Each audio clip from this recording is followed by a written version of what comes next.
Hello friend, তোমরা সবাই কেমন আছো? সকাল সকাল নিয়ে এসেছি আজকে কাঁঠাল চিংড়ি। দেখো কাঁঠালগুলো সুন্দরভাবে কেটে নিয়েছি, এবার মশলার জন্য সব রেডি। এদিকে মশলা হয়ে গেছে করা।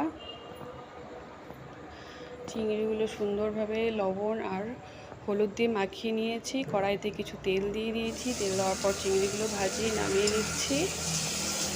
খুব সুন্দরভাবে ভেজে নিচ্ছি। এদিকে আমাদের কাঁঠালের সঙ্গে দিচ্ছি আলু, পেঁয়াজ কুচি আর যা মশলা করেছিলাম সেগুলো দিয়ে সুন্দরভাবে হলুদ লঙ্কা আর কাঁচা তেল দিয়ে মাখিয়ে নিয়েছি। মাখানো হয়ে গেছে। এদিকে কড়াইতে তেল দিয়ে দিয়েছি, জিরে ফোড়ন আর শুকনো লঙ্কা তেজপাতা দিয়ে ফোড়ন দিয়ে এদিকে কাঁঠালগুলো ঢেলে দিয়েছি। কষানো হয়ে গেছে প্রায়। এবার ওপর দিয়ে চিংড়িগুলো দিয়ে দিচ্ছি। পরিমাণ মতো জল দেওয়া হয়ে গেছে। দেখো